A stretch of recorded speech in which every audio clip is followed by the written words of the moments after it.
E aí, pessoal, tudo bom? Hoje nós vamos ler aqui Atos, do capítulo 13, a primeira viagem missionária de Paulo. Então a gente vai começar aqui a partir do versículo primeiro, que vai mostrar aqui como foi essa primeira viagem missionária. Na verdade, a gente não vai ler o capítulo todo, vamos só começar aqui o capítulo 13 e depois nos outros vídeos a gente vai ler os próximos versículos, né? Porque a viagem foi bem longa. Então vamos começar aqui a partir do versículo primeiro, tá bom? Atos capítulo 13, versículo primeiro. Na igreja de Antioquia havia profetas e mestres: Barnabé, Simeão, chamado Níger, Lúcio de Cirene, Manaém, que fora criado com Herodes, e o tetrarca, né? E Saulo. Então, essa Antioquia aqui é a Antioquia da Síria, né? Porque tem várias Antioquias, homenagem a Antíoco, se eu não me engano. E aí, várias Antioquias naquela época, e tinha Antioquia também lá da Turquia, né? Mas essa aqui é a Antioquia da Síria, que era mais próxima de Jerusalém, onde houve a dispersão, né, dos discípulos depois da morte de Estevão, e o pessoal fugiu lá para Antioquia da Síria, que era mais perto de Jerusalém. Ok? Então, versículo 2 aqui. Enquanto oravam ao Senhor e jejuavam, disse o Espírito Santo: Separem-me Barnabé e Saulo para a obra a que os tenho chamado. Assim, depois de jejuar e orar, impuseram-lhes as mãos e os enviaram. Enviados pelo Espírito Santo, desceram a Seleucia e dali navegaram para Chipre. Observe aqui que a igreja era sempre movida pelo Espírito Santo. A igreja de Atos é a igreja do Espírito Santo, né? A igreja da ação do Espírito Santo. Observem que Saulo, que é Paulo, e Barnabé, eles receberam esse chamado diretamente de Deus, né? Diretamente do Espírito Santo de Deus. E aí, enviados pelo Espírito Santo, no versículo 4, a gente vê aqui que eles desceram lá a Seleucia e dali navegaram para Chipre. Chipre é a ilha no sul da Turquia, né?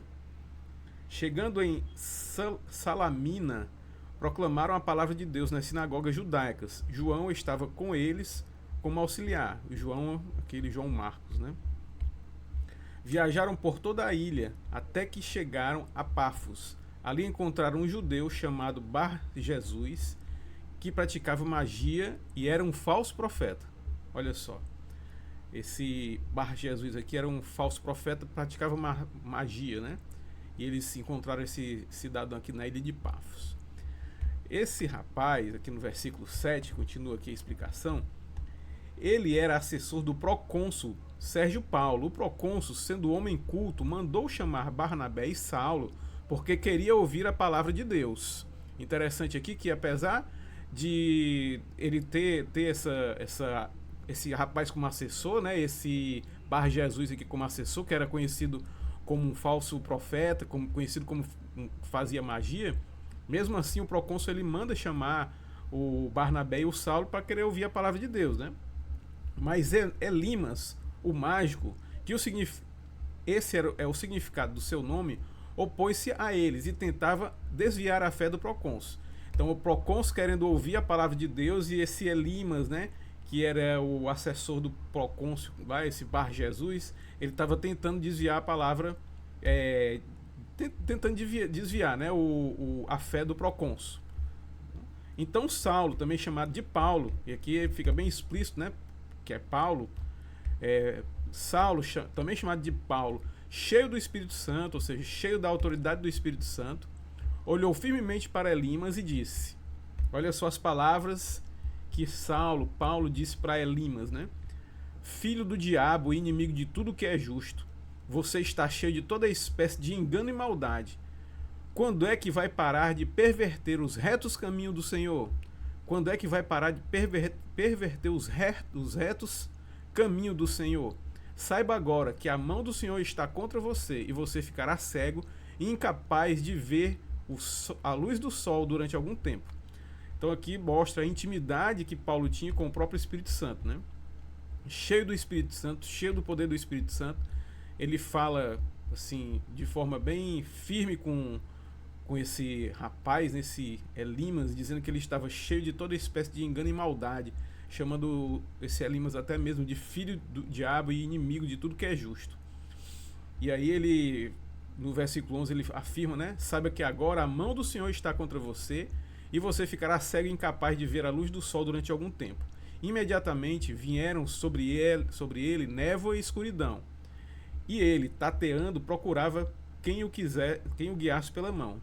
Então o procônsul, olha só, os sinais e maravilhas que acompanham o evangelismo, né? Os sinais e maravilhas que acompanham aqueles que falam a palavra de Deus, que pregam a palavra de Deus com a autoridade do próprio Espírito Santo.